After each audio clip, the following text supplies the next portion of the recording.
Yes, what a result! How we all doing? Welcome back to Celtic World Order podcast. Of course, I am Stevo Paddy, and you can see a man raising a glass to a fantastic Celtic performance there. That is, of course, my right-hand man. It is my bearded brother. It is Paddy Boy. Mate, where do we start? Let's just say it and say it aloud. Celtic 3, RB Leipzig 1. Celtic, after 4 games in this new format, Champions League, find ourselves at the lofty heights of 7 points. And you've got to say it, pretty much all but safe passage through to the next round with 4 games still to go. 3 games that you would definitely look at and say 100% winnable. And then, of course, there's the very last game at the end, which is going to be Aston Villa. But by that point, things could be done and dusted. Just initial thoughts, Paddy. Talk to me. Listen, phenomenal. I called it earlier on. I did say we were quite confident going into it. I was obviously as confident as I always am. I said we would go in there, we'd win either 2 or 3-1. Some people might have laughed. But you know what? I'm always a man. I'm always optimistic, always go in there. I let my head rule my heart, or I let my heart rule my head. Sometimes I'm the other way about. But you know what? What a result. Absolutely incredible. Positive what a performance. Paddy, as always. Positive Paddy, as always. We sat there, we surmised, we had a look, we thought. I thought that we would, that wee bit in my heart, in my head, I thought 2-1. By the time it went 2-1, it's amazing what an in-game reaction can do. I thought, no looking back, I could only see us improving, and by God, we did. And look, we're going to get round to absolutely every single bit of that action. But before we do, real quick, super quick, wee bit of housekeeping. Welcome to Celtic World Order podcast. Thank you for your continued support. If you are a returning subscriber, then we are grateful of your appreciation and all your support to make this channel grow. If you're new, welcome. What have you not done? Hit the subscribe, hit the bell icon, get notified, stay up to date with all our content. If you want to help us out and donate, you can. Become a member. It gets you no additional content, but what it does is make this machine run because it costs us money to do it. If you want to get us elsewhere, you want to catch up on the move, get your body over to Spotify. If you want to do TikTok, if that's your thing, we're on there. And finally, we're on X at CWPod1888. Done. It's done. Out the way, let's get down to business, as we say. Paddy, I am absolutely buzzing. You can feel the energy coming through your screen watching at home. Yeah. You can probably feel the energy in my voice. I can see the smiles on your big fizzog. Mate, I don't want to get ahead of myself here, but have Celtic found the formula? Have Celtic arrived as a team in this group stage? That was a Brendan Rodgers side, mate. We heard it during pre-season. I think it was Raheem Sterling come out when we played against Chelsea. Raheem came out and said, that's a Brendan Rodgers side. Looking at that tonight, mate, the way we played against Atalanta, oh, there's a firework just went off there. That was a beauty. The way we played against Atalanta, brilliant. And we took some of that into tonight, but we had that attacking prowess as well. Going forward, Nicholas Kuhn, wow. What was he on tonight? Nicholas was outstanding. He just... unplayable. I tell you what, sorry to jump in, I am pretty sure that Mr. P-Test will be dragging him away and saying, here boy, piss in this, because he was full of energy, mate. Aye, 100%. He'll be getting dragged away for a drug test. Dies in probably every single time he plays. We're getting dragged away for one as well, but unreal. What a performance. That's what we've been waiting for in Europe. That's what we've been waiting for. And do you know what? I said it in a preview show as well. Celtic Park, we do this. This is what we do. We have these nights and the crowd will get that energy. Like I said, we soak the ball into the back of the net. The players on the park must absolutely love playing in front of that because you know what? It's unbelievable. What a fantastic result. What a fantastic atmosphere. What a club. It's so good. Mate, it is a good time to be a Celtic supporter. And do you know what the best thing about it was? We sat here, and I keep having to bring it up because as the reference point, it's the turning point. after Dortmund, we sat here and we says, will we ever learn? When we play against these top tier teams, you need to do something just that wee bit different. You have to find a middle ground. Don't sacrifice your principles, but just find the formula. And mate, after Atalanta, that was really the coming to the fore to show that, look, we might have cracked it. Tonight was a step beyond. It was showing we took everything that we learned from Atalanta and spliced a wee bit of magic on top of it, playing our own game at home. Listen, was it 100% perfect? Absolutely not. And we'll get in. There was wee flashes, there was worries, but, and you know what I really liked, and I want to speak on this, I really enjoyed the input of Joe Hart. What a refreshing take as a pundit. He really gives you that. You know what? He's a guy, he's not one of these crusty guys that's no played for years. He's allowed to give you insight into how players are absolutely feeling. And he touched on it time and time again. There will be points in games where you need to ride the lightning, ride the storm. You're going to be chasing shadows. It's all about keeping the head. It's all about bedding in and doing your thing. And we managed to do that because there was points we went behind, of course. We brought it back. But even at 2-1, there were still nip and tuck moments. It looks as if there's a real maturity. Celtic, do they have game management, Paddy? It showed tonight. It really did show tonight. You seen us keeping the ball. I think at one point, I don't know if it was about 70 minutes in, it came up with the passing percentage, and we were somewhat 92% passing percentage for 492 passes. That's unreal, especially at that late stage in a game against an opposition, like who we said earlier on, are sitting second in the Bundesliga. This is it's a phenomenal result, and it's absolutely incredible.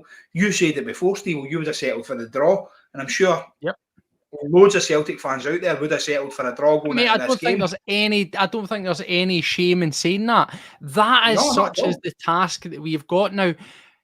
Maybe in time that opinion will shift because you'll see the top that I'm wearing.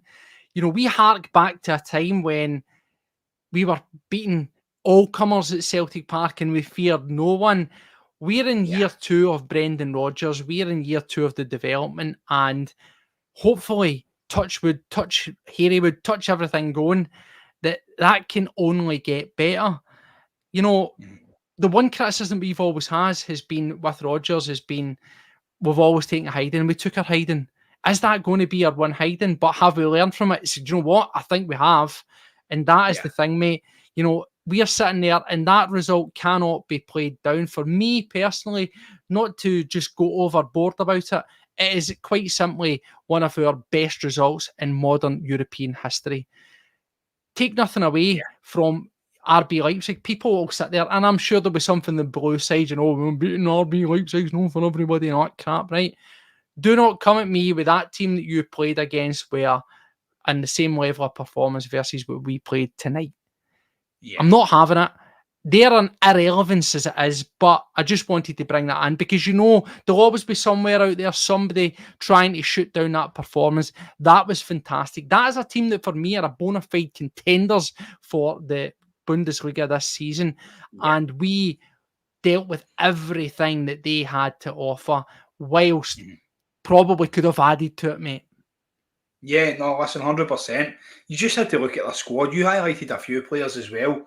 And then going into it, when I seen the lineup, seeing guys like Willie Orban in there, this guy's a Hungarian international. He's been in the Hungarian squad for as long as I can remember. Outstanding defender. Guys like Kevin Campbell. This guy's been round the block as well, playing the Bundesliga for years. They're bringing guys like Yusuf Poulsen, Danish international, off the bench. It just shows you the quality, the depth that this team have got. And we've just put them to the sword. It's absolutely fantastic. Do you know what? I'm over the moon, mate. I'm absolutely buzzing. I was confident going into it, but oh my God, I didn't expect that level of performance.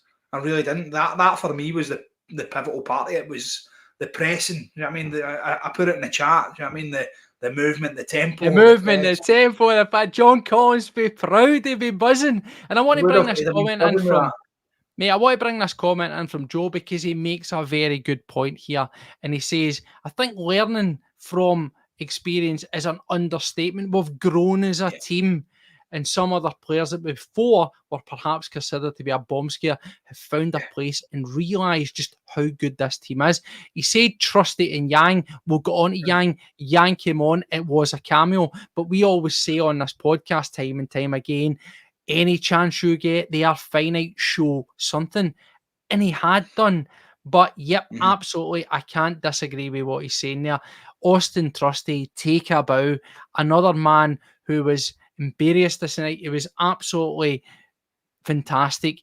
Early scare when he went over on his ankle, but fought back. And any doubts that there was in terms of him being the real deal. And let's be honest, again, no disrespect to the Ginger Maldini that is Liam Scales.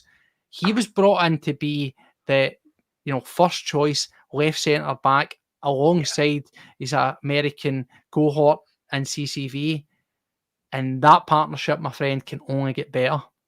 Oh, 100%. Steve, well, you spoke about it before, and everybody kind of commented after the Atalanta game, saying that was his baptism, essentially. That was Trusty's baptism to Celtic. That was the one where he actually come out and he showed his colours. He showed us what he could do when he plays in his own position. Tonight was his confession then, and I'm buzzing for next time because it's his communion, and then we're going to go for his confirmation. We're going to go through all of these stages with the guy because you know what? Amazing. It was absolutely brilliant. And at one point, even when we had Scales on, Scales would get caught out and somebody got past him. Trusty was right behind him, covering, took the ball off of the boy, put it out of the park. He's covering all this ground and absolutely incredible. And he's a big unity of boy as well and gives you that option in the box along with CCV. Yep. So, yeah, absolutely brilliant.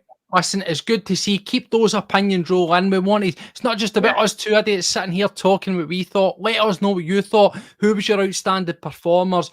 Like, there was 3 goals to choose from. What was your pick of the bunch? Was there any room for improvement? Because, listen, nothing is ever perfect. It's not a criticism. There's always room for improvement. There's always room for constructive chat about the performances. What did you enjoy about it? Get them flying in. We'll try and get as much in up as we possibly can. And I want to bring us with Jim Hunter. He says he's followed our great club for the best part of 70 years, and this was a great performance. He's proud of every single one of them on the pitch, and so you should be, my man. It was a tremendous performance. Mate, look at Celtic, help me with the coefficient, eh? How times have changed. That's it, exactly. And somebody, Stevo says in there as well, 2 million for the win. Well, this is the thing. I just wanted to bring that in.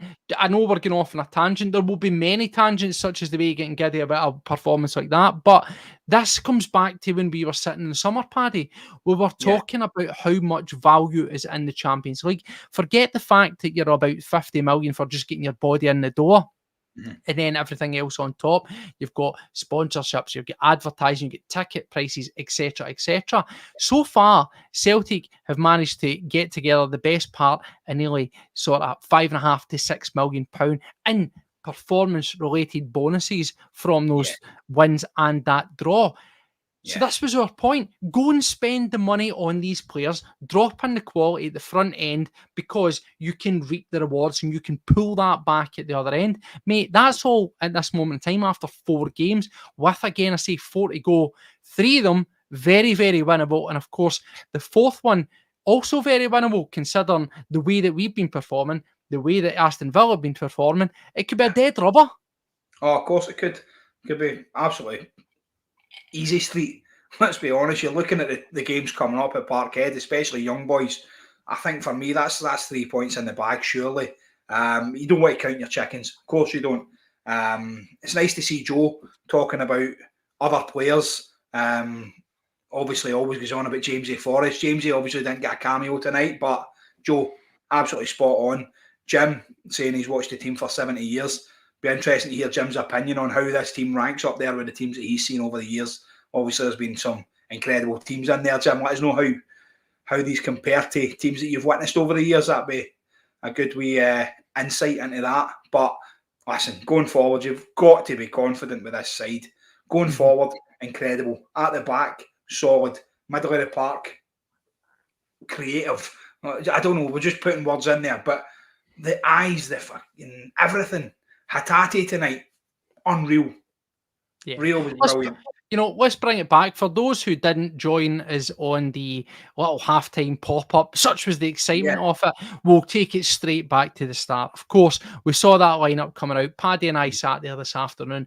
We surmised who's going to play, what changes are going to be put into place. You gambled. Give me my Marabou, hand over my chocolate bet. I am getting that exactly. Yes, I'll be coming around tomorrow to collect my friend.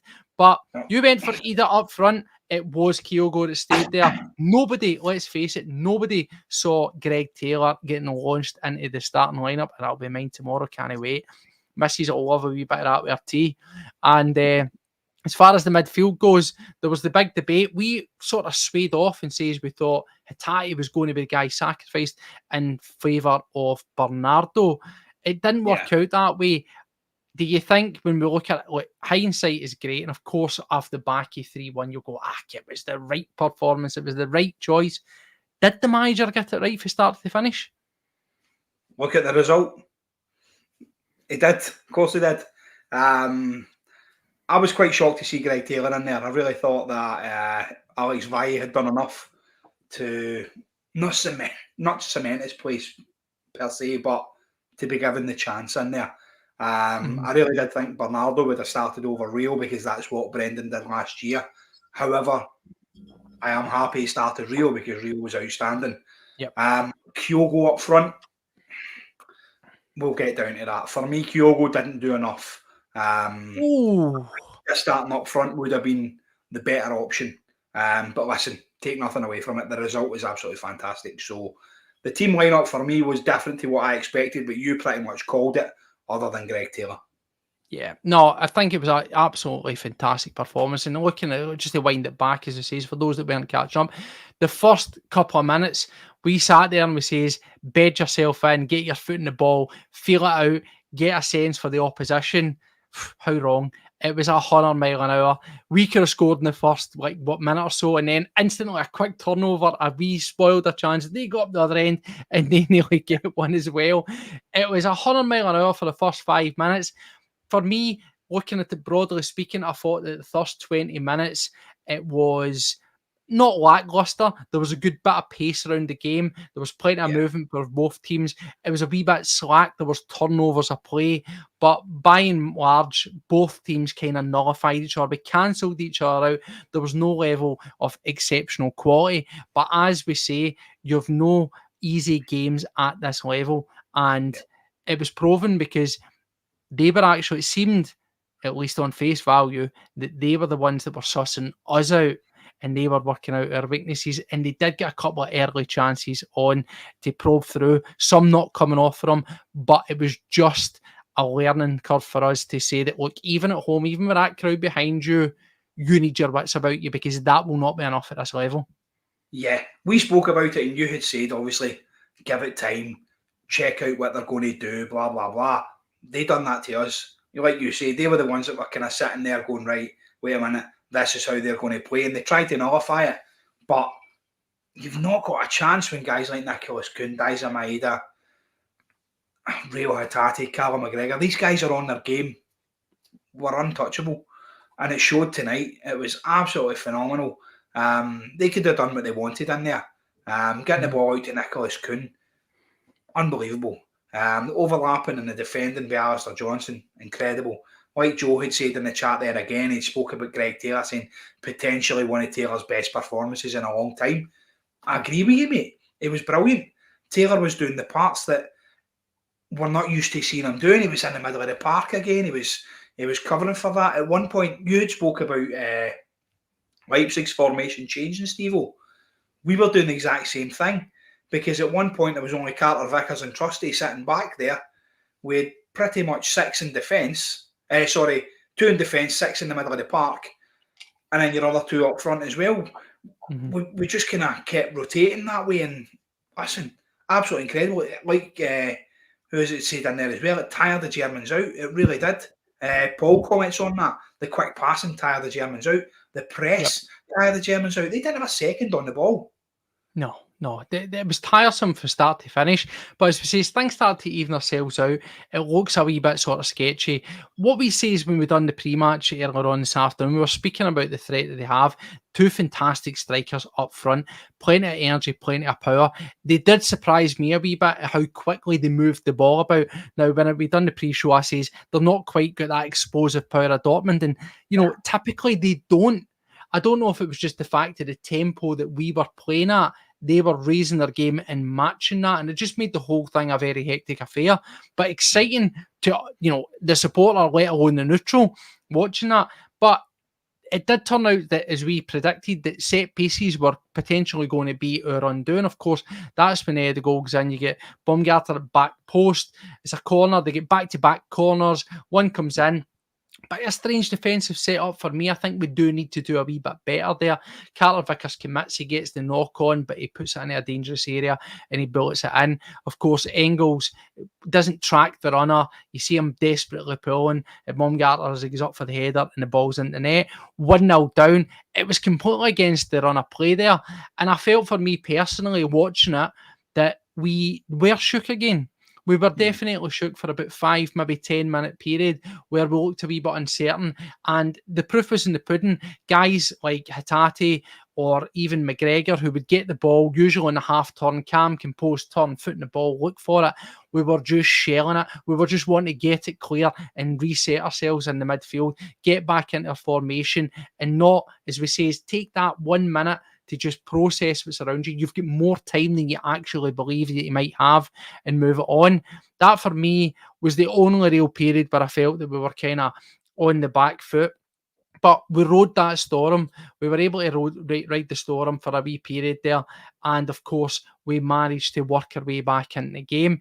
It was excellent for everybody. The midfield were tiresome. For me, if I was being hypercritical, again, just talking, not to shoot down the performance, but just to talk about what we saw with our eyes. For me, I thought that Arne Engels was a wee bit slightly off the pace. There was a lot of guys that wanted to right some wrongs for some sort of lackluster or lukewarm performances up so far. Obviously everybody had a stinker against Dortmund. There was mediocre performances against Ross County and so on and so forth. But for me, Engels was just a wee bit loose in the possession situation. He was kind of letting things fly out a wee bit, losing possession quite easy. He was still fighting and looking to get it back in there, but he wasn't necessarily back to his best. It was a wee sort of nip and tuck period. He had about 5-10 minutes for somewhere midfield. Hatate, Engels, I thought looked a wee bit disjointed after the goal, Paddy. Oh, listen, I totally agree with you, mate. As soon as the goal went in, the heads kind of went down just a little. But then that's when your captain and other players, there you go, you put that in at exactly the right time there. It's just what I was going to say. Your captain turns around and that's when he gets the players back into the game. He gets everybody around about him. You can see Callum in there. He's turning to Trusty and Vickers saying, heads up. He's getting Engels, he's getting Hatate, heads up. And he's telling Kyogo and everybody else in front of him, listen, guys, come on, we can do this. And that's what you need. That's why he's become this stalwart in there. He's become absolutely outstanding. He's took the mantle for Bruni and he's just carried on with it. For me, it's just absolutely incredible. It's what you want for a captain. You just need to look across the city at their captain. Talk about levels. There's your levels right there. There isn't even any comparison.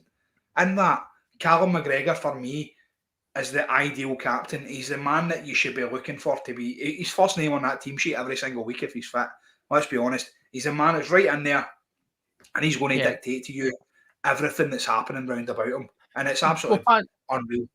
Well, Paddy, come back to his midfielders around him. Obviously, for me, I thought, and I've seen mixed results for this. I've seen in some of my various chats, people where I'm a wee bit confused. I'm going to say his name. I'm looking at you, Eddie. I'm looking at my mate. He has been firing into me saying that he thought that Maeda was predictably frustrating. That was, to put it lightly, his words. And actually, it was quite interesting because Big Joe Hart laid mention to such when he done some beautiful things. He goes, this is what you need to accept with Maeda. And we say that high risk, high reward. That is what you're Yeah. going to get him. Is he going to have a start to finish game where he is absolutely perfect? Every pass is met, no faults. No. See, if you're looking for that, you're looking for the wrong guy, but it's what he can bring to the party. And for me, by large, I was very impressed by him. Was it perfect? Absolutely not. Could he have more goals? Yes, but he did get a goal, and he had the ultimate goal that killed the game off. For me, I thought he was buzzing back. And one thing that I want to mention that I really, really liked, this, he was geeing up the crowd. He was buying in. It was a guy that was back to loving playing football. And that is what we are going to get the best out of this side. Playing freely, playing with the freedom to do what they are asked to do, to express themselves and enjoying it, taking in it's a support for the crowd. Fantastic for me. I thought he was worth his starting place. I thought McGregor, as he says, absolutely cruising it. We'll see him, we'll go on his quality, particularly around that third goal. That's what a captain should be doing. Engels, I just want to bring him up, Paddy, because for you, we back and forwards in our group chat, you thought a very good performance. Me, room for improvement. Yeah, listen, there was room for improvement. I said on the preview that we'd done that this was a night for him to kick on. I thought he was going to go out there and prove a point to the German media, who, do you know what, German media? Have that. I thought this was his chance to go out there and prove himself. I really did. And I thought he would have took it.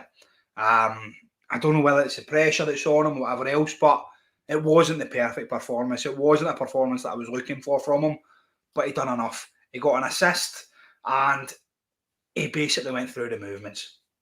Daizen Maeda, we've said it before on here, he's a speedboat with no steering wheel. The guy gives you 110%. He's going to run and run and run and run and run and run and run. Are you going to get a perfect performance from him, Stevo? You called it. No, you're not. He played against Aberdeen at the weekend there, scored a hat-trick. Was it a perfect performance from him?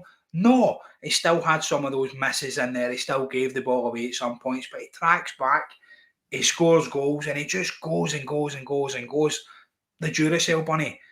That's what he is to me. He's just a Duracell bunny. You said Paulo Bernardo's like a mountain goat. Now, Maeda's our Duracell bunny. That's exactly what it is. And we've got these guys in there, and it's absolutely unreal.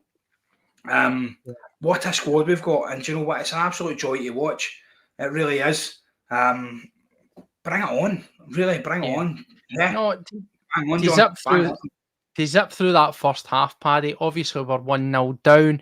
We do ride the storm for a wee bit, but as I say, you still get those glimpses of the quality. We get a bit of a let-off around 30. As I say, it's a slack ball from Maeda, as you just touched on, where it's actually not too, it doesn't cover itself in glory.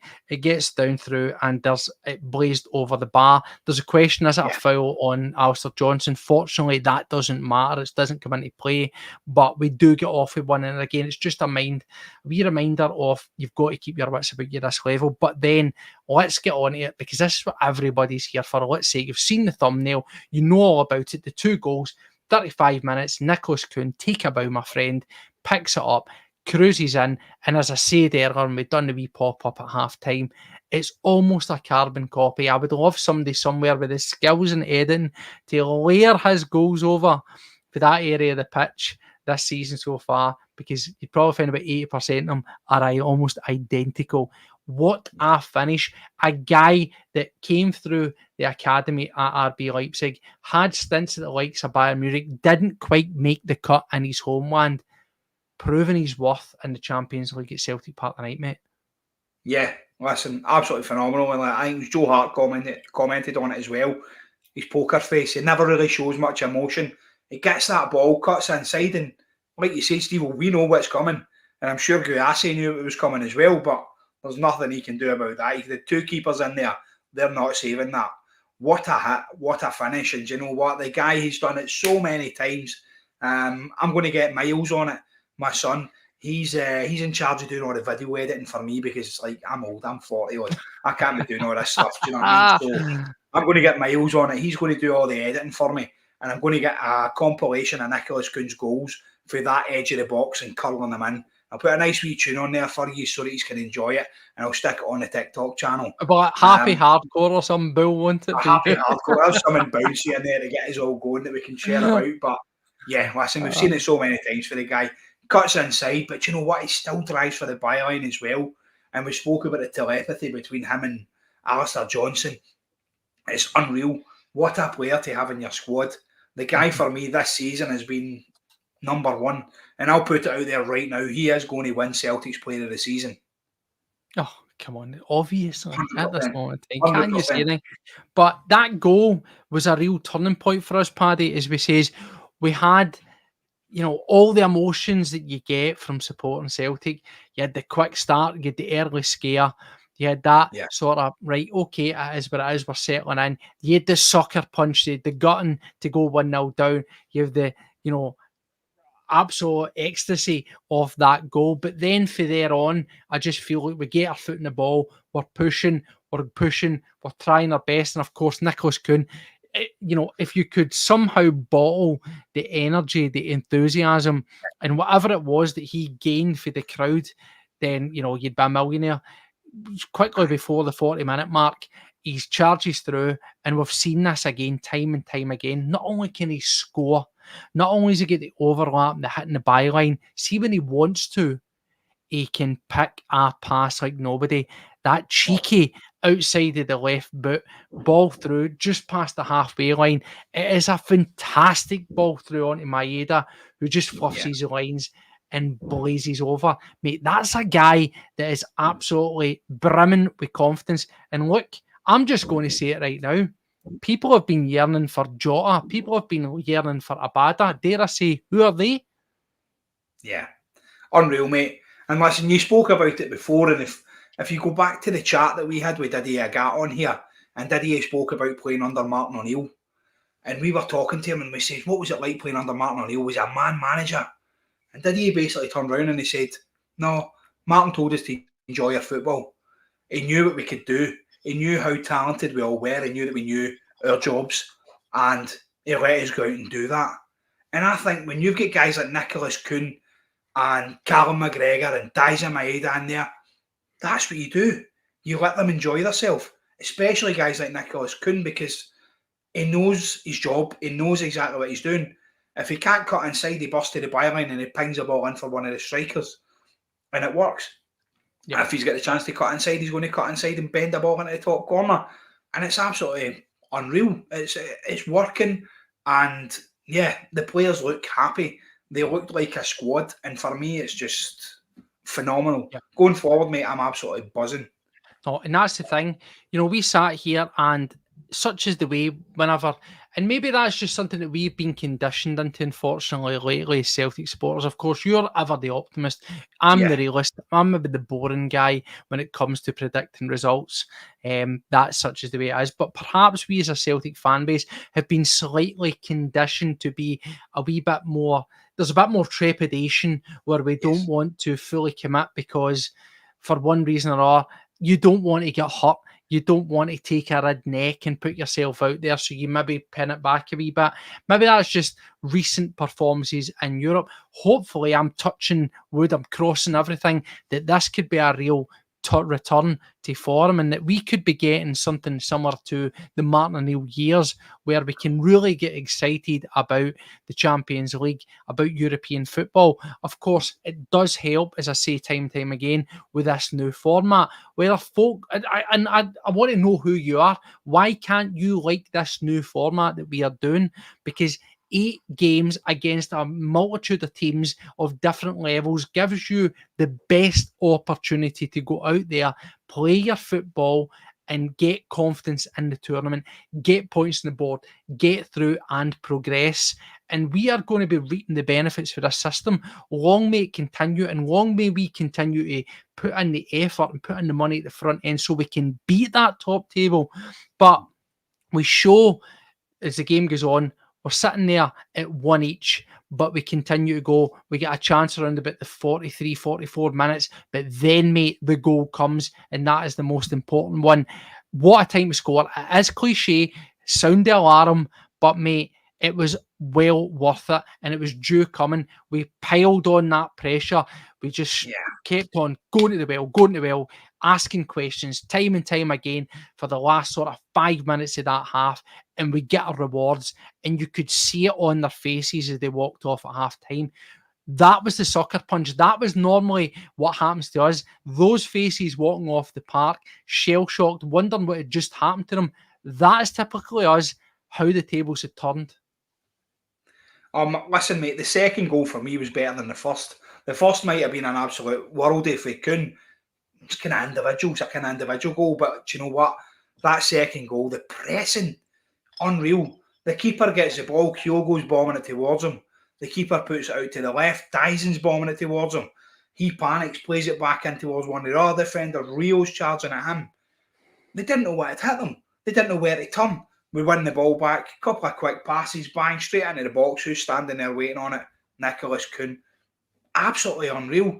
And that, for me, that shows the mentality. And that's what we've been talking about. Brendan always mentions it. We had a great mentality this evening. And that's his wee thing, isn't it? We've got the mentality tonight. We've done this tonight. We've done this. The pressing and blah, blah. Brilliant. And for the first time, I was sitting there and I just looked at my wife, Maria. She was sitting watching it with us, and we're like, this is a Brendan Rodgers side. This is what we want to see. This is the pressing side of it. This is the attacking side of it. Every single player charging forward. I just want to bring this back in for Joe, and this is the point. Learning's an understatement. Yeah. This is a team who are growing. Yeah. Joe Hart said it. He was there last season, and he's got eyes in his head as a guy that's been in that position only last season, and he's telling you that he can see it happening before his eyes. If you needed an endorsement of where this team is going, a team that's buying in, that is clicking, that the long-term planning is happening, that is as good as it gets. You don't need a better endorsement than a guy who's been there. Of course you don't. Listen, he's been there, he's seen it, and I'm sure Jay was watching it as well. So listen, Jay, welcome to the podcast, mate. If you're new to the channel, please like and subscribe. Listen, do you know what? And this is the thing, fair play. And I just want to say to anybody, Jay's sitting there, all good, all farewell. He's not trying to create any dramas. Appreciate and fair play to you. You know what? That's it. Respect to you. Do you know what? And that's the thing. There is curiosity. We'll get the cap, because I'm pretty sure there would have been a lot more of the blue side in here if Celtic had taken a tanking. For a man to come in here and turn around and say, I'm just checking it out, then fair play, because guess what? Rangers fans and the media and everybody else around Scotland will have that curiosity about how this means, because we thought Keane, the Aberdeen, are doing 6-0 at the weekend was sending out a message. Well, do you know what? Doing that to a team sitting second in the Bundesliga, that should send shockwaves through Scottish football. That should put the fear of God into any team coming up against Celtic, mate. And listen, that'll put the fear of God into teams coming to Celtic Park as well. You've got young boys coming to Celtic Park. You've got Bruges coming to Celtic Park. Do you think they're going to be confident coming in when we've just beat Leipzig? Not a chance. Like you said, this team are sitting second in the Bundesliga. Unbelievable result. Absolutely, like I said before, buzzing with that. I had spoke about it before with you. You know me, confidence. And I was confident, but you know what? Take nothing away from it. It's an absolutely phenomenal result. And going into these latter stages now, essentially for us, like we've played, would you say that in 4 games, we're sitting there on 7 points? Mate, 7 points, it's beyond the expectation. See, no matter who you are, the biggest optimist, and I'm sure they exist out there, who would look at every single game and say Celtic for the win, because these people do exist, right? But I think if you take off the glasses and you say to yourself, Leipzig at home, yes, they're a top team. You will always have that optimism that you can beat anybody at the Celtic Park, and we should. And hopefully we're getting a return to that. But if you look to Atalanta away, Dortmund away, and Leipzig at home, if I was to say to you, if you could take 2 points out of those 3 games, you probably would have bitten my hand off for it. So the fact that we're able to get 4 out of those games, mate, exceeding expectations. Yeah, 100%. And we spoke about it before, Steve, when you had said about this so-called supercomputer that says you need between, what was it, 9 and 10 points or something like that. Only 9 points is circa 9 to 10 points is around about 73% chance to get through. Anything over 10, you're into high 80s, mate. Again, do you know what? Give me those odds in the oil business, mate. We'd be rich men. So going forward, as somebody's saying in the chat there, McLaughlin, bring on the Bruges. We beat Bruges, that's 10 points. So that puts us in the circa 80%. If we beat Young Boys, that puts us, I take it, into the 90%. So going forward, I'm fully expecting to be playing European football in the latter stages. And this is the thing, Paddy, it puts you through where you face another 2 matches, right? The best thing about this, and this is what I really want to see if Celtic are going to be qualifying, and I'll bring this up and we'll get round to this because we've still got a second half of action to get round to. But the question with Stevo said here, he says, if you were going to be, £10 million it cost that, and I got this, my apologies for Martin. If you're going to get another 10 million guy come Christmas, aka the January transfer window, what position are you going with? This is the thing, Paddy. Our game against, Villa is late January. The transfer window is open. By that point, we will know our fate and we will know that we've maybe getting our 2 games. Now, you might turn around and say, why would you spend stupid money to win 2 games in the Champions League? Well, let me tell you, see if you get into that qualifying round and you get through and you meet the top 24, you're getting a big wad of that Wonga coming your way. So 7 million, whatever it may well be, is not going to cost you anything. You have earned it. And by the way, we've almost earned it tonight so far with 4 games still to play. I would like to see Celtic push out the boat because hopefully by that point, the Premier Sports Cup is back where it belongs. It's sitting there nice and pretty. We've got a super large lead at the top of the table. So we'd be looking at saying, not being, smarmy, not being, sort of overconfident, but domestically, things are taking care of themselves.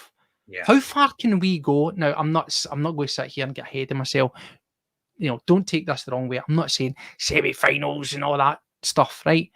But you should be looking and saying, well, let's at least get past that next knockout phase game. Let's ask the question. Let's go beyond that last 16. Can we do that? Can we win that knockout 2 games? I would like to see us work towards something like that if we find ourselves in that position.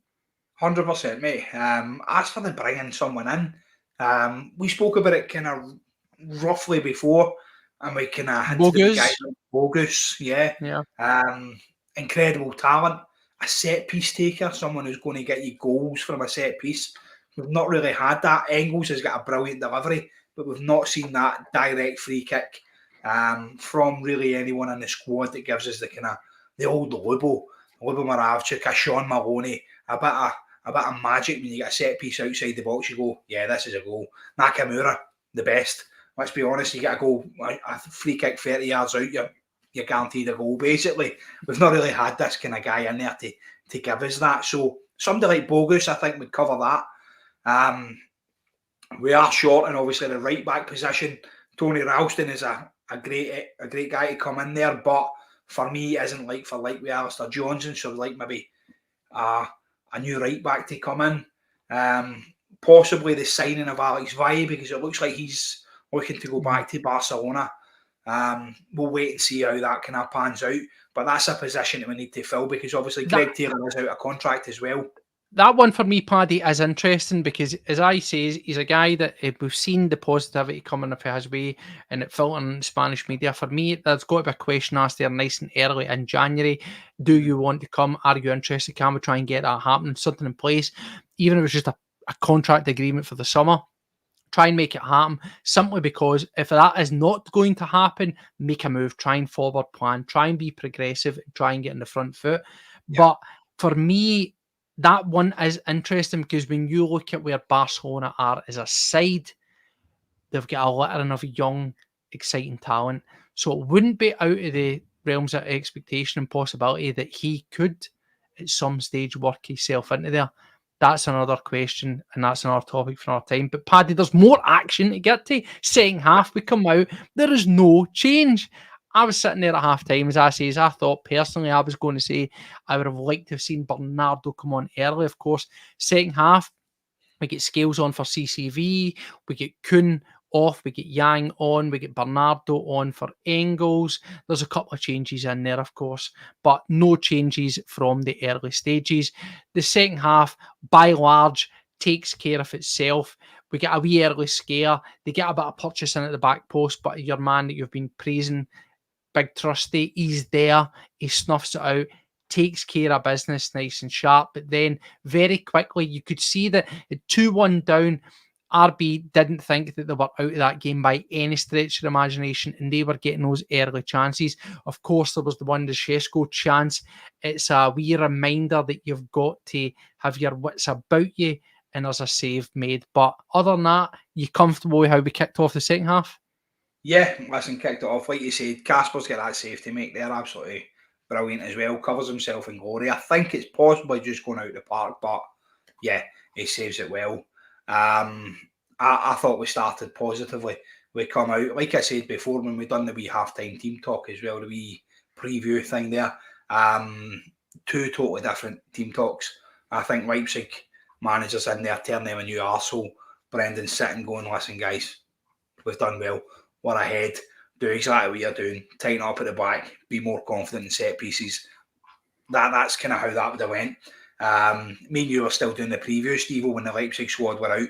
They're already standing there waiting on the Celtic fans, waiting on the Celtic players. Sorry. Is that a wee bit of mind games though? Is that a wee bit of mind games letting them wait?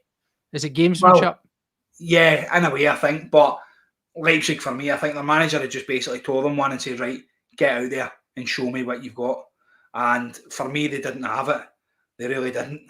So, yeah, unreal, mate. No, what a performance! I'm still absolutely. And I just want to bring this in. Of course, I want to laugh. JJ, we know he's one of the boys. Say, can Celtic get to the Champions League final? Absolutely not. We are positive. We're enjoying tonight's result. We are basking in the fact that we find ourselves in 7 points after 4 games. But no, that's just daft talk, right?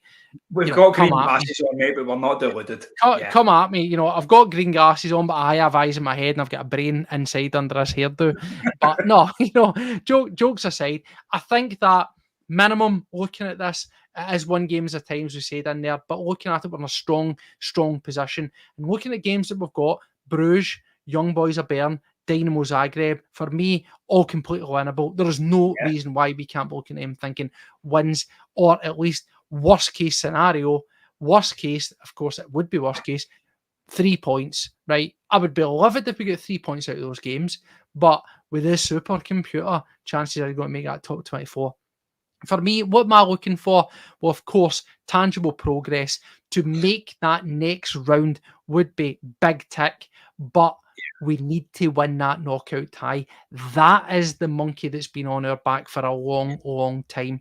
You're hoping you get through that 24 stage, get to the knockout tie, the draw goes in your favour, and then you can win that. See if you can do that. For me, that is sitting there, and that is just going to whitewash any expectations that we have had.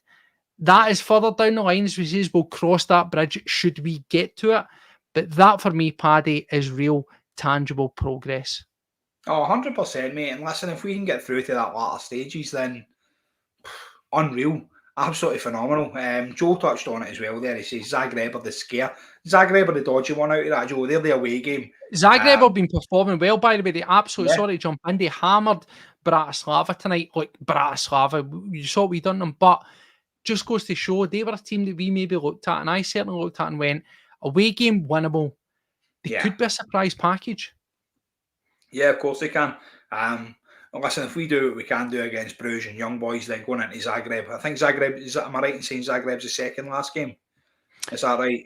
Not sure of how the fixtures do fall. You might be right on that one, Paddy. I'm not sure how it works. I think we get the 2 home games and the 2 away games. I'm not sure.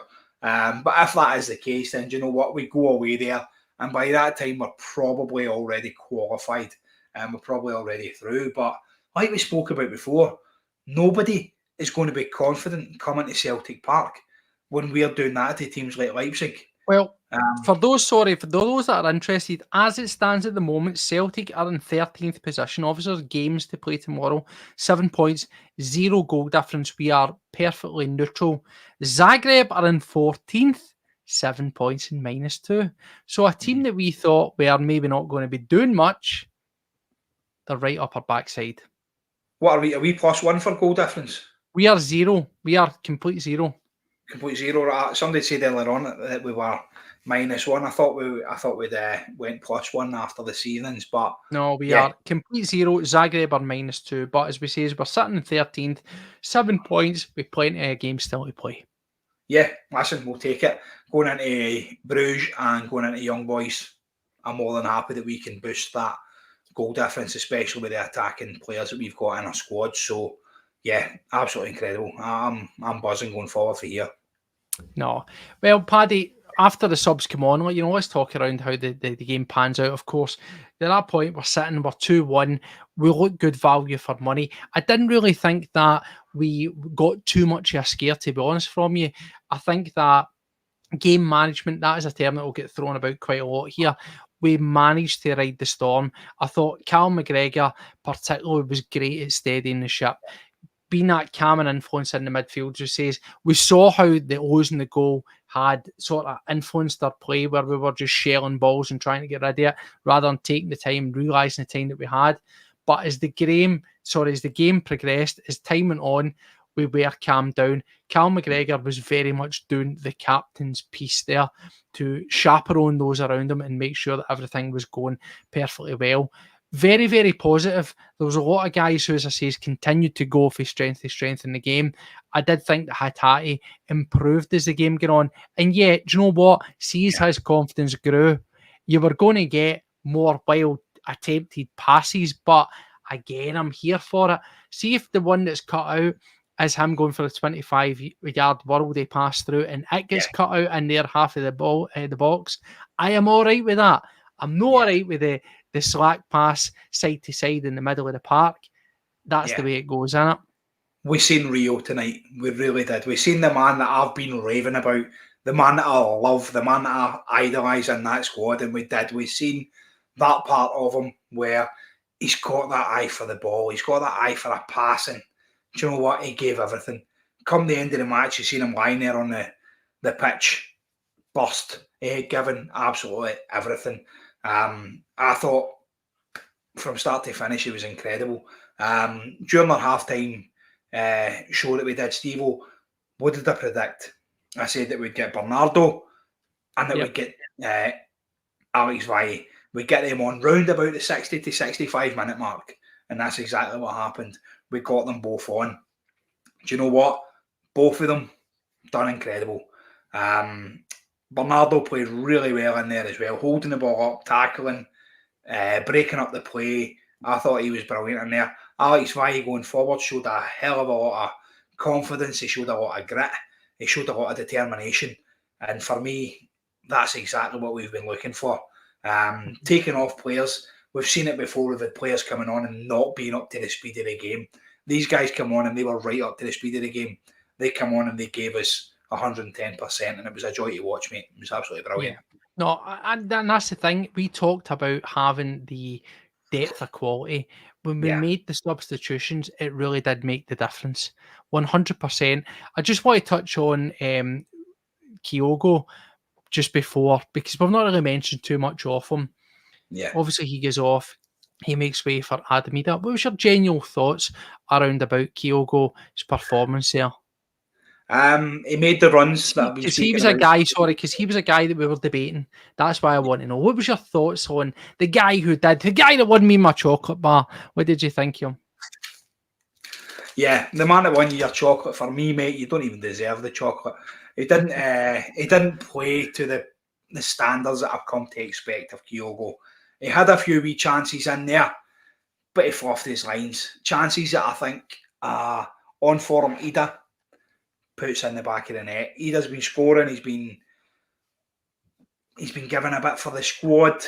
I just felt like it was a chance for Adam tonight to get in there and do a little bit. I think he should have started ahead of Kyogo. But do you know what?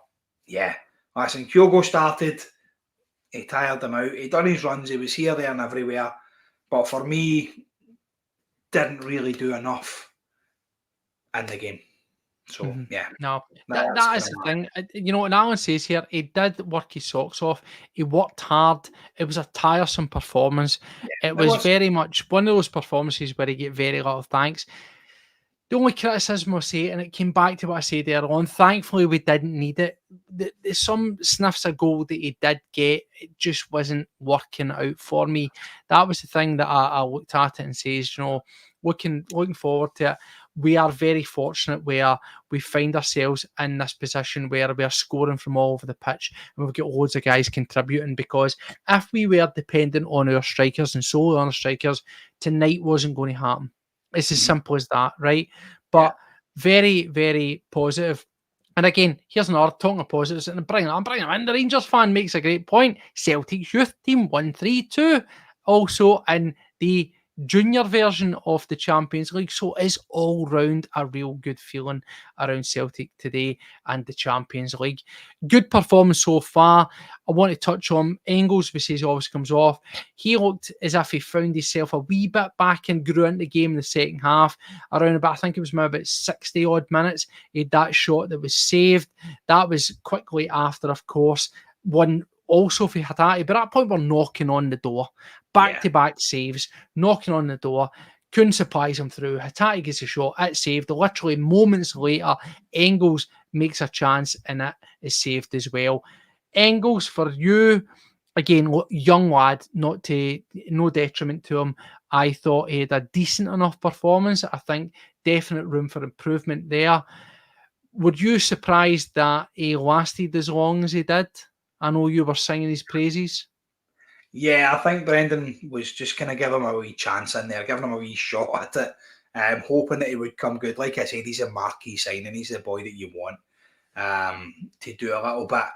When he gets the ball and he starts driving forward, you get that anticipation, you get that little bit, you kind of come off your seat. It looks really, really good on the ball. And for me, he's always got the potential to unleash something. He's not scared to have a dig. He's got a cracking delivery. There's a few corners as well, and Bennett commented in the group chat as well. He said about the ball. Bare minimum Bennett, the morning bastard. I know he is a whinging. Yeah, we'll give him his wee point. He said about beating the first man with a corner and stuff like that. And yeah, listen, he missed a few corners. There was a few poor deliveries in there, and he wasn't up to the standard that I expected of a £12 million player. But listen, the guy went out there, he done his job, he drove forward a few times, he had an assist, it's another assist, it's another goal contribution, and we take it. Did he perform to the standards that we expect? No. Will he do it later on? Yes, he will.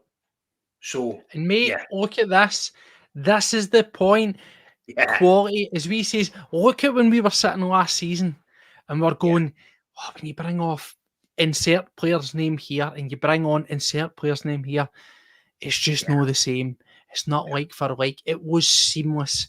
The changes, there was no drop in quality. It's a well-oiled machine. Everybody knows their part. They've got a game plan and they all fit in. And it was great. That's what the manager said in his press conference. He says from game to game to game, you might not play this one, but you probably play the next one, and so on and so forth. The team are buying into it. And that just shows we are in a strong position. And it's important for us to do something that Celtic haven't done for a long time. And it's build from a position of strength. Don't fall asleep at the wheel. Don't drop the ball. Yeah, that's it. When CCV goes off, previously we would have been shitting it. Let's be honest, we would have been bricking it. Brings on Scales, and like they said, seamless. Liam Scales slots in there like nothing else before. He's played alongside Trusty. They knew exactly what they had to do. Trusty just moves to the right. He takes over the CCV role, and Scalesy does in there what he's always done. And like I said before, there was one point as well when Scales does get caught out, but Trusty's there to help him out. Yeah, flawless.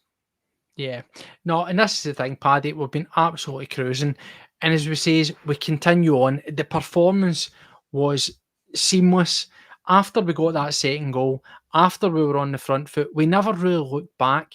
We grew into the game. The confidence was there. Yes, there was moments where, of course, we're a wee bit shaky. Some guys will have mistakes, but as I continually say, it's not a negative. It's not being negative. It's not shitting on the performance. It's just fact. There will never be such a thing as a perfect performance, particularly for a club like Celtic in the Champions League against top tier opposition. These games just do not exist. Even again, look at what we done against Aberdeen the weekend. Was it perfect? Could you say there was nothing wrong with that? Of course there wasn't.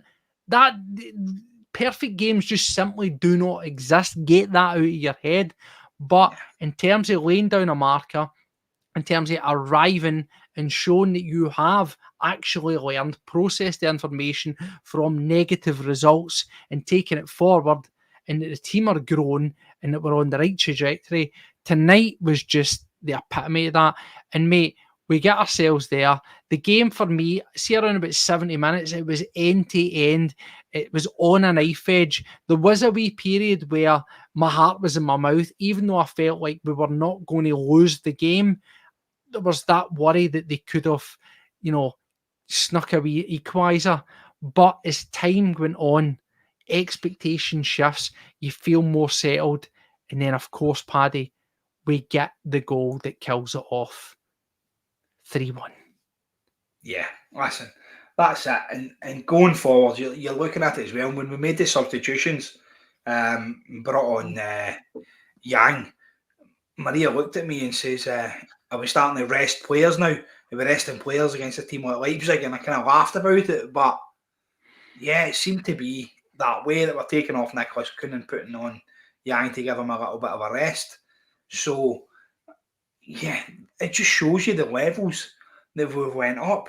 And like you say, the third goal for me kills it. And who else but the main man, Rio? If anybody deserved a goal in that game, it was probably going to be Rio Hatate. The guy was brilliant. And like I had said before... dare I say it, I tried to say flawless, and I've just said there's no such thing as flawless, but a real return to form, and I'm not having it, and I'm calling him out. I'm calling my mate Eddie out again. Are you going to get a perfect performance from Rio Hatate? No, you are not. You just simply are not going to get it, because he's a risky player. But the risk is worth having him on the pitch, Paddy. Like you always say, high risk, high reward. And that's exactly what Rio gives you. He's one of these players, and we love to sing about him. The fans erupted after he scored that goal. And you seen what it meant to him. You seen what it meant to the fans. You seen what it meant to the players. They knew how much that goal meant to the club. And it was brilliant.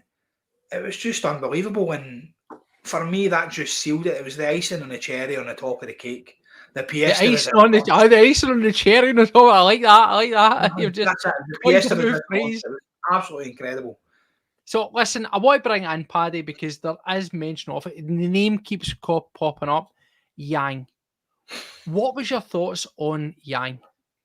No, genuinely, there's a lot of positive coming into the... I ain't going to lie. I'm not going to sit here and kid you on. When I saw Yang coming on, I was like, what? See, all the guys that were on the bench, I just simply didn't see Yang being the guy to come on. No disrespect to the guy. I just never saw it. With the options on the bench, it was. You want to talk about a curveball, Paddy? Bringing on Yang in the Champions League match at that stage. That's a slagging for Leipzig, isn't it? Listen, the guy come on and he chased the ball. And there we go, like a bat out of hell. He came on, mate, he looked like a devil with a cause. He wanted to come on and do some damage. Listen, and that's it. See if these players want to come on and prove themselves. I mean, we don't get to see them in training. We don't see what these guys do on a day-to-day basis. We know he's got a good touch. We know he can beat a player. We've said it before. It's that old cliche saying, Stevo, there is a player in there. There is. He's one of these guys that there is a player in there. He can beat a player. He can put a ball in the box. He can score a goal. We've seen it happen. For me, like you commented there is better options on the bench. I would maybe like to see a James A. Forrest come in there. Oh, Joe of would have course, been buzzing with that as you'll well. always advocate Jamesy Forrest appearance. Of course, you will. Of course we will. But Yang coming on, he come on and he done the job. He come on and he was decent enough. There was no negatives to his play. He didn't give the ball away. He didn't get caught in possession. He didn't really do anything wrong. So for me, yeah, fair play to the guy. He's come on. Has he cemented a place in the squad? No. He's cemented a place on the bench. Yeah, fair play. But for me, he done enough to get us across the line, and that's it. Yeah. The thing is, see with that, Paddy, and I just again, this isn't being negative. That I just want to ask the question. See the fact that we throw on Yang now. Listen, I know that Yang isn't the same position the guy I'm about to mention, but when Yang comes on and Louis Palmer doesn't come on, what does that say? Yang's got more resilience than Louis Palmer. There we go. I don't. I brought that up because Van Helsing says I don't think he was on the bench. He was certainly showing up in the lineup. He was shown as being there, but for me that was just sheer cheek. Maybe a wee bit, as you say, a bit of slagging. But do you know what? Fair play. Clearly, Yang has shown that he's been doing something right in training, and that is as much as we can ask. Joint up thinking from the players. Guys shown that they've got something that they want to contribute. And see, for me, by the point it goes in, 3-1, we're absolutely cruising. And of course, we thought it was going to be 4-1, but we wind it back, and Maeda is offside. How did you think of Maeda's performance tonight? Obviously, a goal would have been perfect, and it would have been, absolutely phenomenal for where he's been and carrying on with the goals that he's been adding to his game and top of the supply. He's been one of the standouts alongside Kuhn. Yeah. How are you feeling there? Dyson doing Dyson things. Isn't it? We spoke about it before. The guy runs and runs and runs and he gives you so much. But yeah, listen, for me, a goal, he probably deserved it. He ran himself into the ground and he just gives you that extra little bit. I mean, Brendan, when he was singing his praises before, tells you that he covers every single blade of grass. He just gives you so much more. And he'd say that he's one of the best players that he's seen for the high press. He's one of the best players that he's seen for this going forward all the time. And it's brilliant. Without that in our squad, we would be a totally different team. So to have Dyson in there, doing all the things that he does, it just makes us who we really are. And yeah, he probably deserved that goal. He really did. It's a cracking pass through again. It was a Rio that put the pass through. And he puts it in. But yeah, listen, he's 2-3 yards offside. And he's going right forward. You'll take it. But to sum it up, mate, all over the pitch for me, again, we spoke about the performance against Atalanta. We said workmanlike, like everyone singing for the same hymn sheet, joint up thinking, covering each other, mucking in. Fantastic. I do want to highlight again the captain because I think it's easy to really just, and as Joe said it, speaking of machines, McGregor was on top form tonight. And he was, and I think sometimes it's easy for us to really take for granted what he brings to it. And particularly when we've spoken about that third goal there. That third goal doesn't happen if it isn't for what McGregor does before the pass through. Yeah. See that calmness, that awareness, that maturity to keep hold of the ball, keep your head about you, and then move it. That's what carves that goal. Yeah, the pass in, and obviously the goalkeeper makes an arse. He shits himself, doesn't know it can matter one way or another. But if what happens earlier on in that phase of play from McGregor doesn't get down, there is no goal. There is no opportunity. Yeah, and that's it. And that's exactly what you need. Like I said before, I spoke about our captain. He's the one in there that keeps us going, that keeps that drive, that keeps us pushing forward for it all. Yeah, you've got to talk sitting there, Stevo. It's like you've planned this. It's like you've done this before. Do you know what I mean? Yeah, listen, he's the man. He's the main man in there. He's absolutely incredible. Keeps driving, and keeps all of the players' heads up and keeps a positive mentality on that side. Like you said, the keeper's made a bit of a fumble of the ball, shall we say, and Rio's jogging on the spot, ready to put it in. And I just think that totally topped off Rio Hatate's performance tonight, because for me, I think he was incredible. Man of the match obviously was Nicholas Kuhn. No doubt about it. No doubt about it. But I think that for me, I wouldn't go as far to say that Hatate was in the equation for man of the match. I think that would be, for me, too far gone. But we spoke about the improvement in his form. Yes. That Aberdeen game that we were fortunate to be at and watching in live in colour.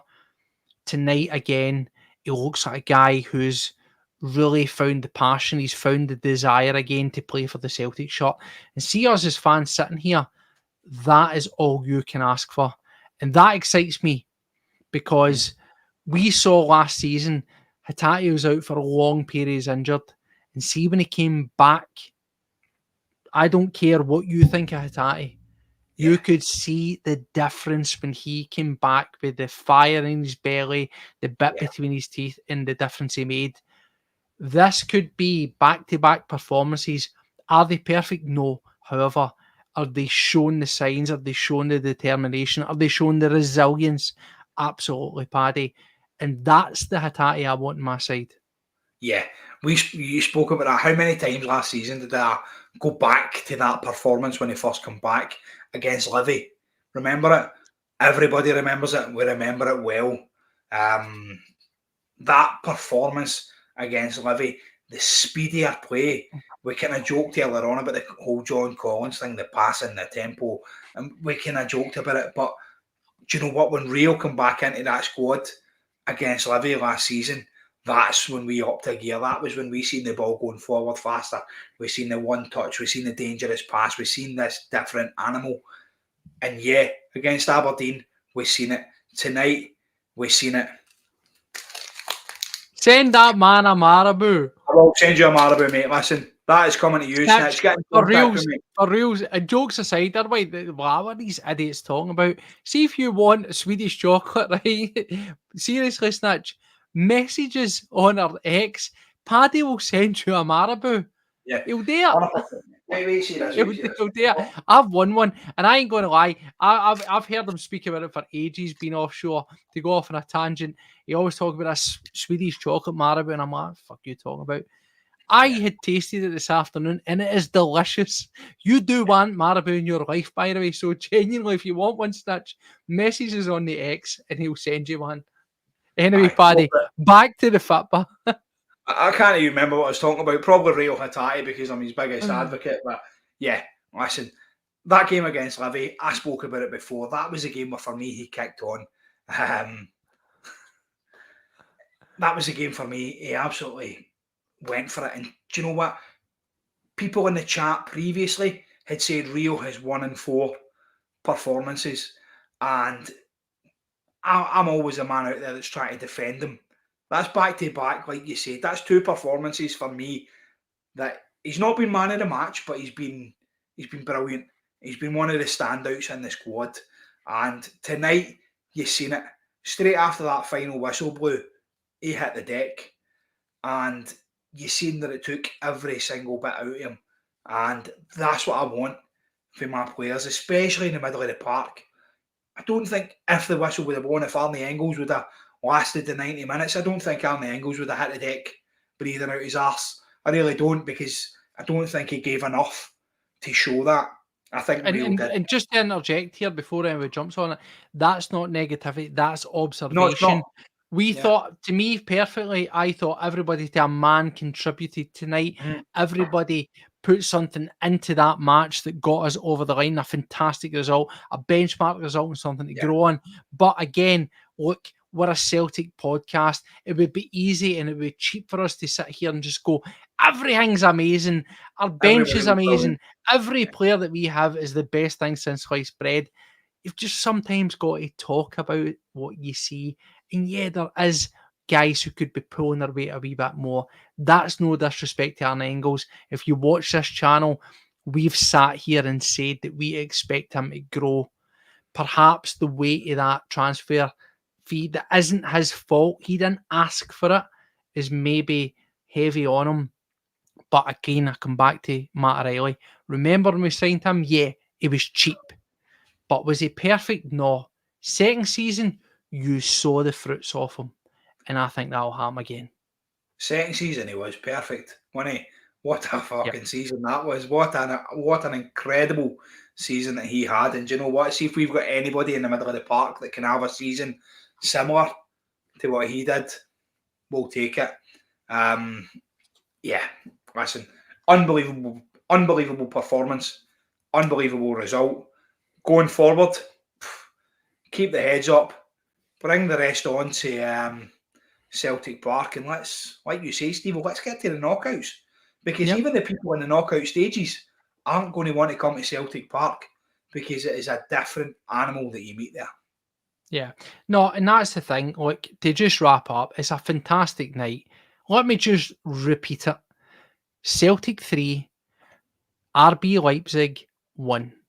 The team who are currently sitting second in the Bundesliga with the best defensive record in that league. 3 points behind everybody's favourite German team, Bayern Munich. The franchise, 3 points behind. Celtic go over, turn them around. And piling on the agony, putting on the style, Celtic 3-1, we add to their misery because they are now 4-4 games to losses in the Champions League. Yes, they've played Atletico Madrid. Yes, they have played Juventus. Yes, they've played Liverpool, and they looked at tonight and probably thought, chance to get points. But guess what? This ain't Celtic you played a couple of years ago in Champions League. This isn't even Celtic you played in the Europa League. This is a Brendan Rodgers Celtic who are developing, that are finding their feet, that are kicking on, that are buying in. This is a Celtic who are spending serious money on players. We will do what we do. Can you deal with it? And guess what? You can. RB Leipzig, nil point.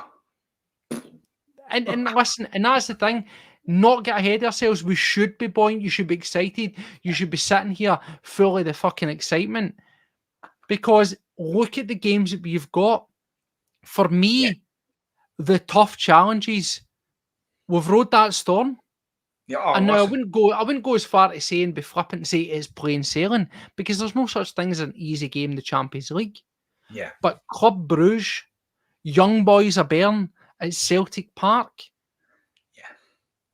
Are they better than RB Leipzig? Absolutely not. No. So you've got to be looking at it and thinking to yourself,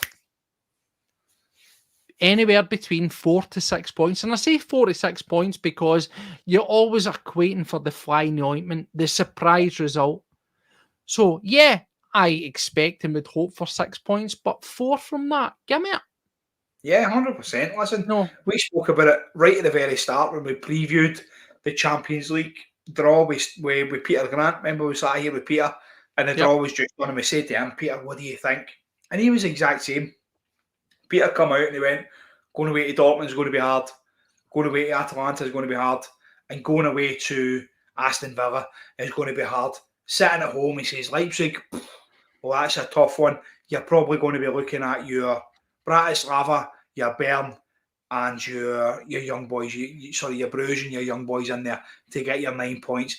Zagreb, you'll maybe sneak a point out there as well, so you're probably looking at 10 points. Do you know what? Yep.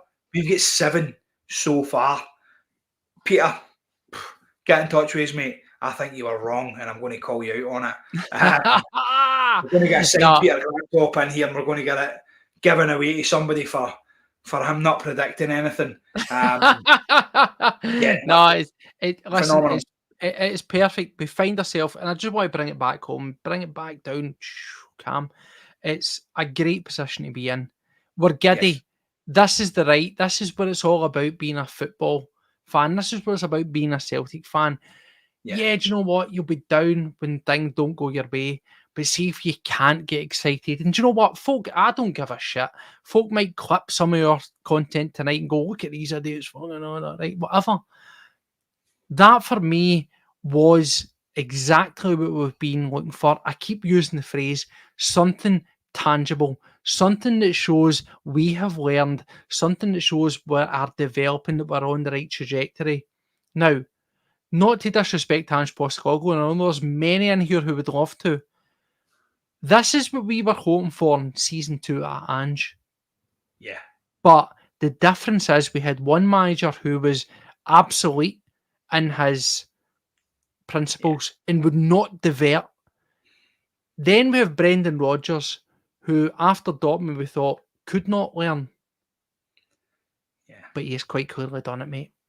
Oh, listen, 100%. And you touched on it, and it's that old saying, if plan A doesn't work, let's do plan A better. And that was Ange. Brendan's got plan A, plan B, plan C, plan D.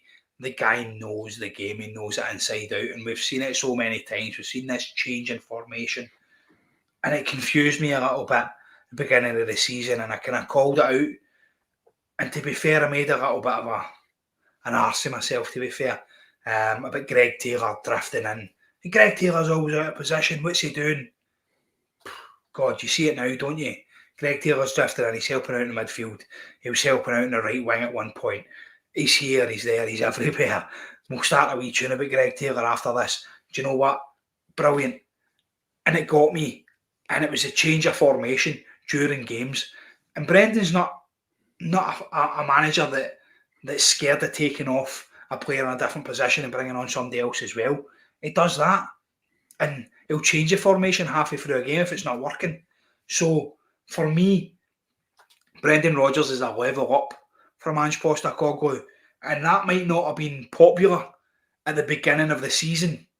It really wasn't.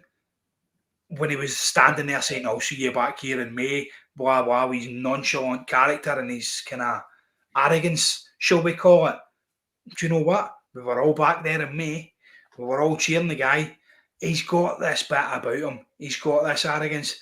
He's standing there with his wee Tom Fords on, giving it the big... Tom Fords, Gucci belt, $1 million smile. Yeah, listen, it works. I sent you the picture the day, Stevo, with his wee Tom Fords with the studs on them.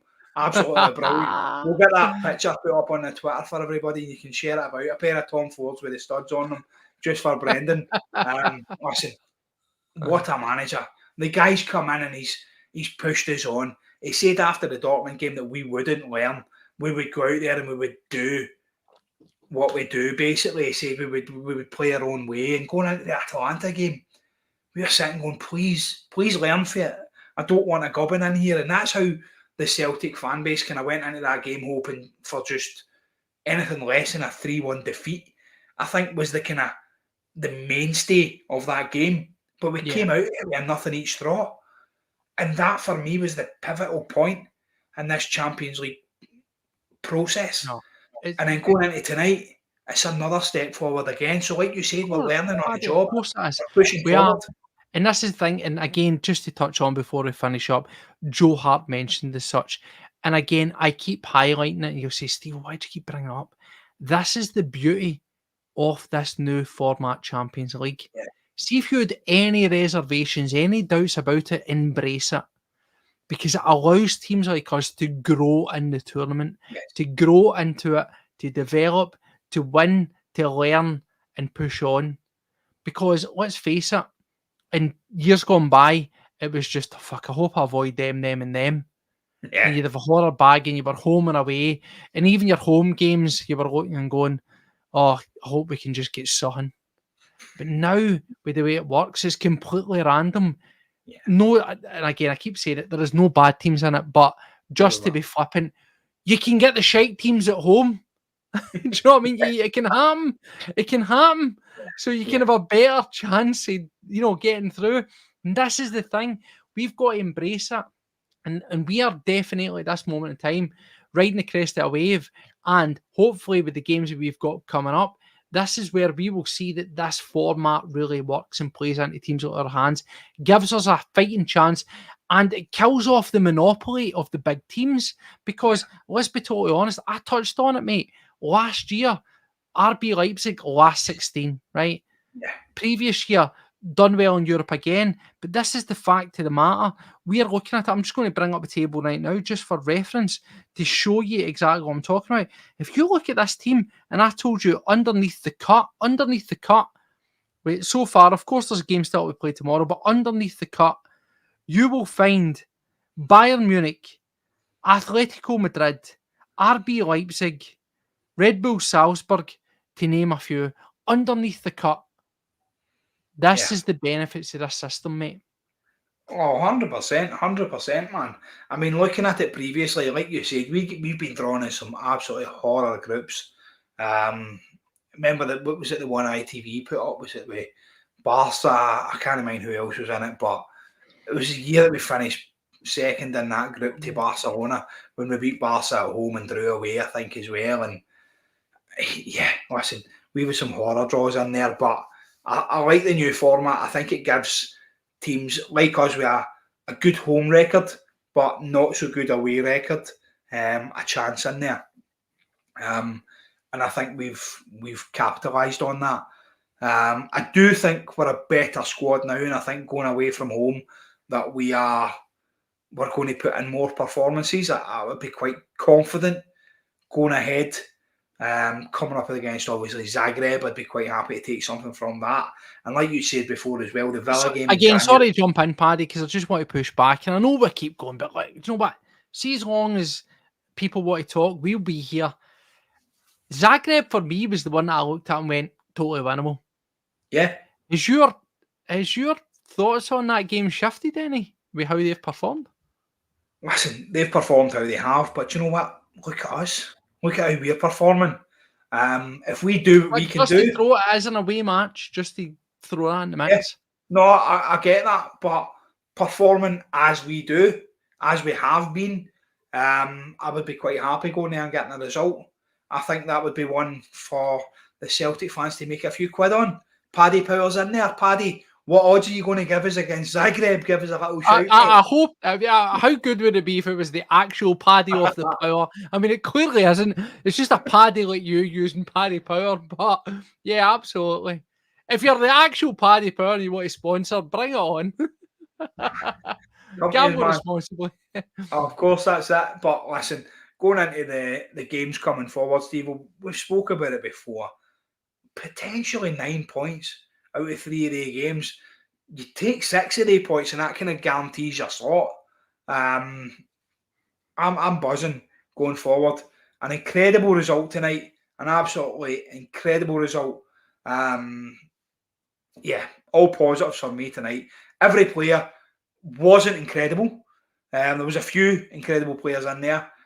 It wasn't the top performance that I would have wanted to see. Kind of how we had against Aberdeen. There was a lot more positive there. But yeah, listen, brilliant performance by 90% of the squad, and what a result. What a result. No, absolutely, Paddy. Look, we'll wrap it up there. As we say, it's been an absolutely fantastic night. Solid performance. Yes. You know, 7. I repeat it again. We're sitting there, 13th position. Yes, there's games to play tomorrow, but 7 points. No, 0 on the goal difference. An absolute dead rubber on the goal difference. 4 games played. Dortmund, Leipzig, and of course, Atalanta out the way. Yeah. At this stage, if I were to hand you this and say, that is what you're going to get, mate, you'd be biting hands off left, right, and centre. Let's look at the road ahead. Club Brugge, Young Boys of Bern, Dinamo Zagreb, and of course, I keep saying this, the last game away to Aston Villa, who are also in a very, very, very strong position. I wouldn't want to say plain sailing, but the path is clear. The task in hand is obvious. 2 wins, you are home and dry. Yeah, that's it.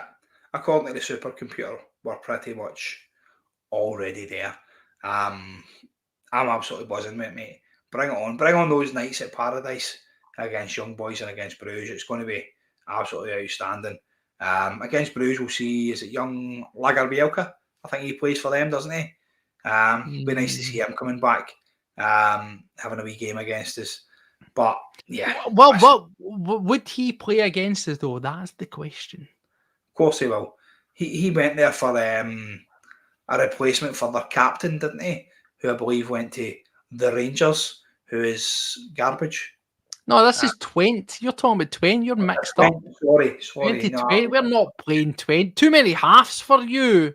Aye, But that's what I thought that's what but I no, thought. I think you're thinking of course, historically we had the Bold Henry that went to Club Brugge from Celtic. Of course, he's now over in Saudi Arabia making that crazy money. But look, Yeah, it doesn't matter who we play against. The fact of the matter here is, Paddy, we find ourselves in a very strong position.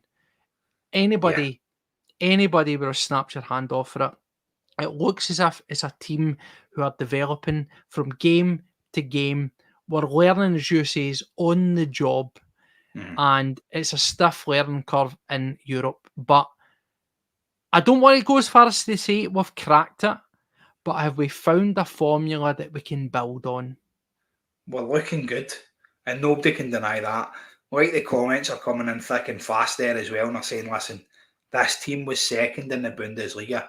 They're sitting there, they're comfortable in the Bundesliga. Yeah, they got beat last week off with Dortmund 2-1. We got beat off with Dortmund, of course. We got an absolute lesson in that game, but it's a lesson that we've learned from.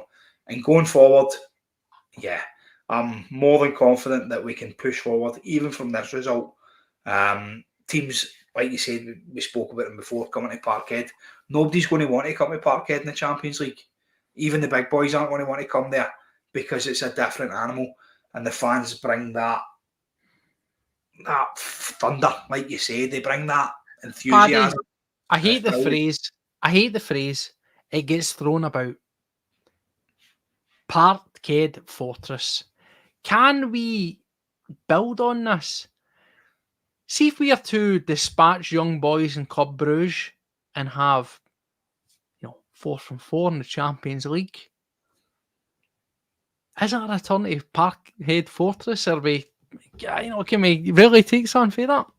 The thunder back to paradise, mate. Listen, Of why course, not? listen, and to jump in, yeah, we've also, this is off the back of for not getting out, beating the Feyenoord in the Yeah, Champions League. Yeah, it was a dead rubber, but it was a starting point, and we've kicked on. 100%. You look back at some of the games as well last year, there wasn't much in it when we were at Parkhead, even against Atletico Madrid. At one point in that game against Atletico Madrid, big shout out to Harty again, like the guy who gave us the tickets for the Aberdeen game there, Stevo. He took me to the Atletico game, and at one point I turned to him and it's like, we're going to scud them. We're going to beat them, and this is unreal. And what a performance we put in. And it was unlucky. And that's the way we've been at some stages. Now we're looking like a team that can carry it forward. We're looking like a team that's not going to have that, oh, we were unlucky there. We're looking like a team that rides their own luck, that makes their own luck. And going forward, mate, it can only be positive for me.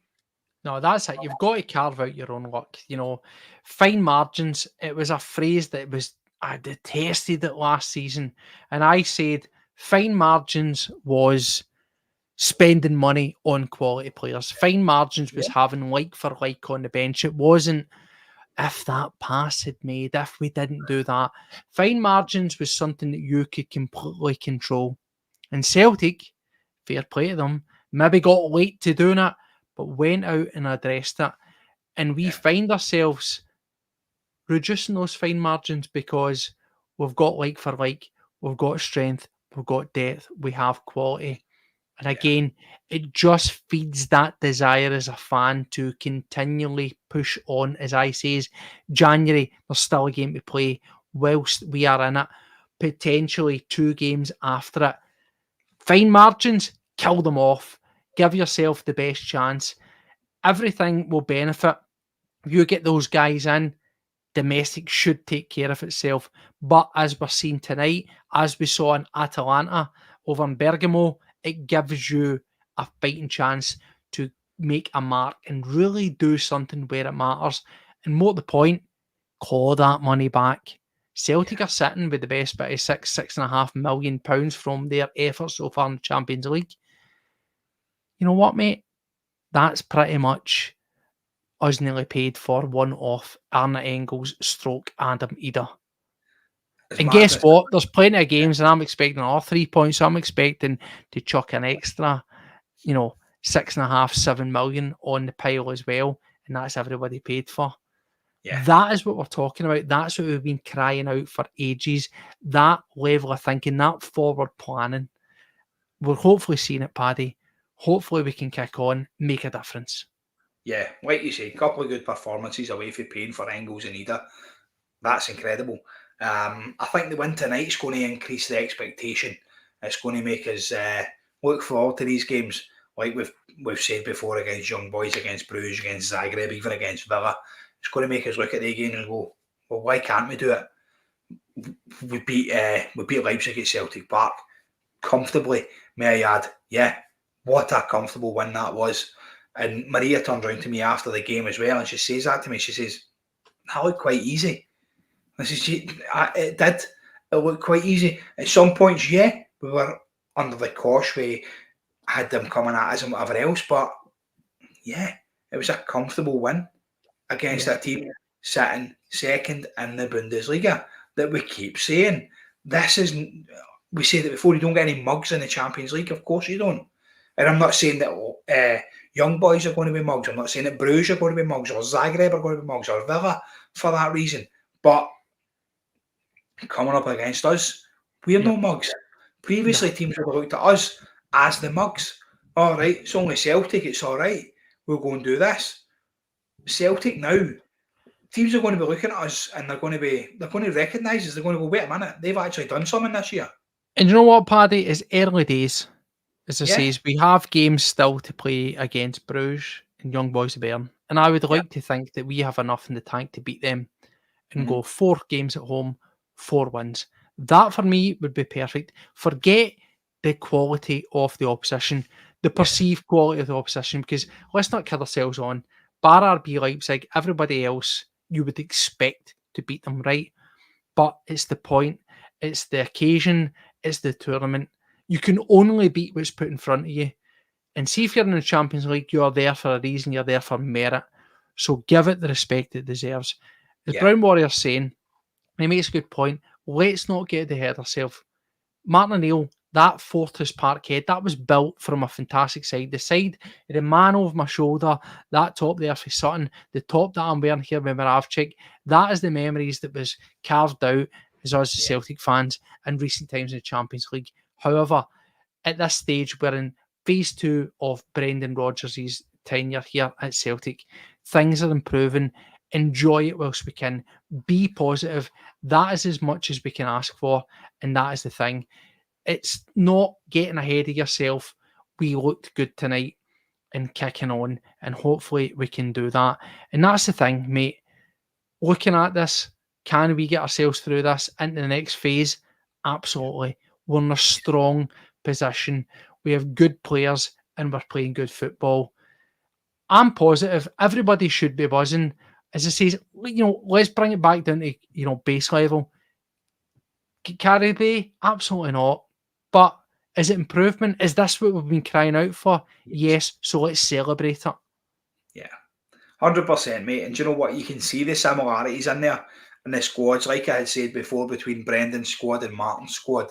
That giving the players the opportunity to go and enjoy themselves. We spoke about it when we spoke to a guy. He said the players were all friends. They were all in contact with each other and they enjoyed playing football with each other. You can see that's happening again. And these players are enjoying what they're doing and they know what each other's doing as well. They've got that, like we spoke about Kuhn and Johnson, the telepathy. They know exactly where each other are going to be. McGregor as well, we had Tati and Engels in there, or when Bernardo comes in, and even when Scales come in tonight, the flawless, seamless substitutions. And that's exactly what you need to progress in this competition. And we called out for it time and time before last year. We had said we need like for like. We're getting it.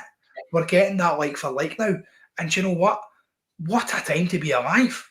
Bring it on. I love that phrase. That's the positive. That's positive, Paddy. So anyway, look, we have kept you well over an hour and a half. Such was the desire, such is the enthusiasm that's run through the fan base. And listen, I just want to say we peaked there close to 100 live in the stream.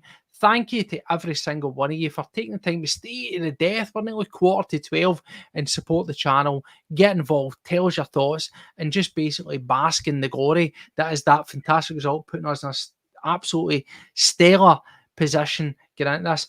Look, I know that after the result of that, some of the big boys were out, and I keep saying this, Celtic World Order, we are still small, but there is room for massive and rapid expansion. So see if you like this, if you enjoy what we are doing, help us out, hit that subscribe, hit that bell icon, tell your friends, your maw's maw, pal, everybody, let them know, get this community growing, and we will be absolutely rocking. We really, really appreciate it. Of course, add us on Spotify, get us on X, everywhere else in between. Thank you for your constant support. We really genuinely do appreciate it. You have no idea how much we enjoy doing this. And as we say, we're doing it because we enjoy it. We're not here to make money. We couldn't give two fucks about the money. We make absolutely next to nothing, and that's it. But listen, there's one thing that I do want to say here, and this is very important, something that we're going to be working on moving forward, is this. We are two local lads from Coatbridge, and every single year, Ellis Decor puts together a charity toy drive.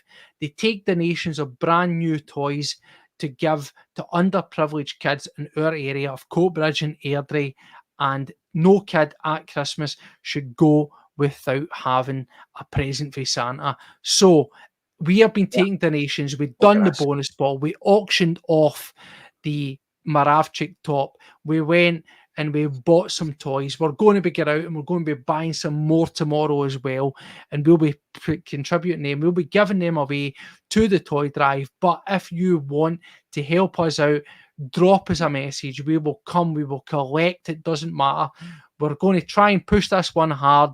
You might get fed up of hearing about it, but it is for a cracking cause. As I say, no children at Christmas should go without.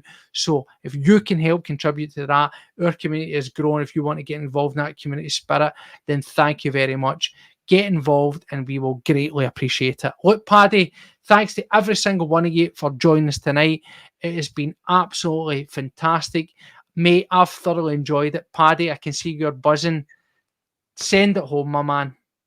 Listen, that's it. Like Stevo said, we're scheme boys as well. We come for this kind of background, and to be able to give something back is absolutely incredible. So that's all thanks to you guys out there as well. If you've got anything, get in contact with us. Let us know. We'll do the rest of the work. And as we always say on this podcast, guys, thanks for joining us. Take care of yourself, and of course, hail, hail. And listen, we will be back because it never stops around here. Tomorrow we'll be back. Check us out in the afternoon. There is other afternoon podcasts that you could watch, or you know what? You could go for the status quo. You could be conditioned to revert to what is the normal time, lunchtime match talk to go to. Or you can jump over and you can join us young bucks here on the CWO podcast. You can have a laugh, because it'll be me, Paddy, and it'll be Josh. We'll be here for more reaction to that cracking result. Anyway, until the next time, as Paddy says, take care of yourself. And of course, Paddy, hail, hail. Hail, hail.